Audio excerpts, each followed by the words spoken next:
So, hostages. We had some very good meetings. The countries of the world, a lot of the countries surrounding Israel, frankly, Muslim, Arab, and many others have had great meetings with Hamas, and it looks like it's working. So we'll wait for a little while, see how it all turns out. When will the administration begin firing? I think it'll work very quickly. I think it's going to go very quickly.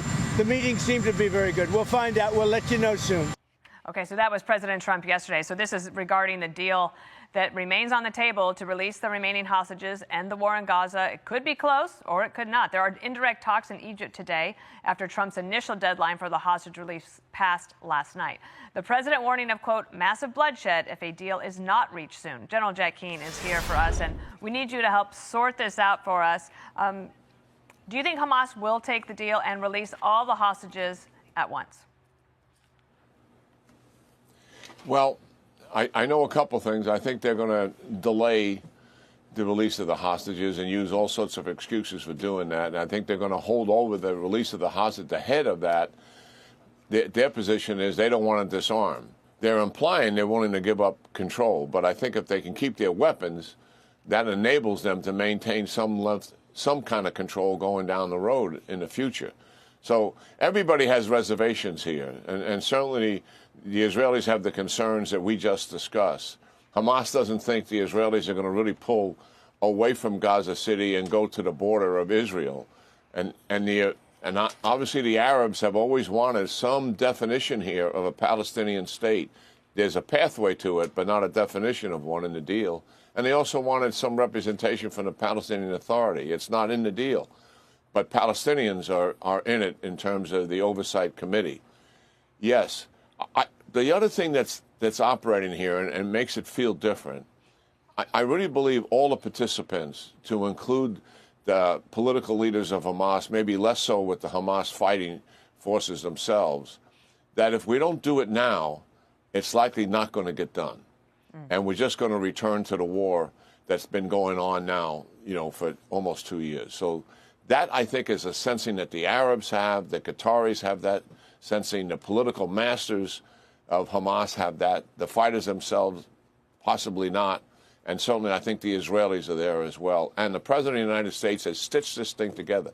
Listen, we got to give him a huge amount of credit. The behind-the-scenes work with him and his team and all the parties here has been really quite extraordinary. They'll get out eventually in terms of the details, the arguing back and forth, the compromises that have been made to get us to this position. And we're as close as we have ever been. And we'll just see if we can get across the finish line here in the next few days. It is interesting how silent the ceasefire now crowd has been since President Trump put this on the table, that ceasefire could happen if Hamas would take the deal. Can I ask you about one other topic? That's the other big topic we always seem to come back to you on, and that's Russia and Ukraine. Russia's not letting up on these airstrikes, and Zelensky was on air over the weekend. Watch. Russia has rejected every proposal to end the war or even to halt the strikes. It's blatantly trying to destroy our civilian infrastructure, especially now ahead of winter. Gas facilities, power plants, and transmission systems. Zero real reaction from the world. Where are we in this conflict? We as collectively. Yeah, well, Russia's strategic objectives have not changed. Certainly to take control of Ukraine, expand into Eastern Europe. And to date, nothing has persuaded Putin that his war strategy to accomplish those objectives are not being met. In other words, he feels comfortable that continuing the war is still the best option for him. And nothing we have done has changed his mind. And indeed, what has happened right in front of our eyes, he's escalated the war. He's escalated the war in terms of the bombing campaign against civilians and civilian infrastructure, energy infrastructure, principally with winter coming.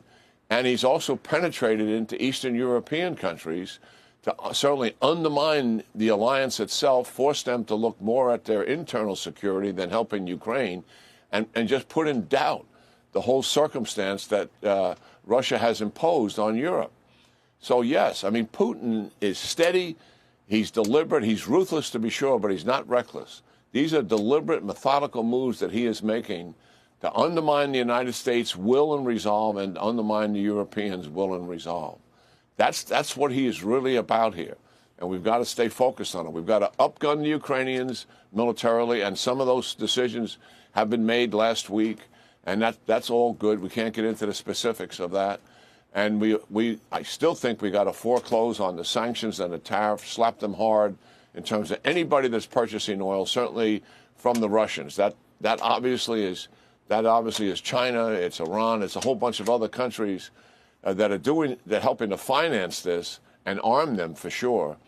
But the reality is we have got to get tougher militarily and also economically to put real pressure on Russia. We don't know if that would get him to the negotiating table either. But this much we do know. The current path is not getting there.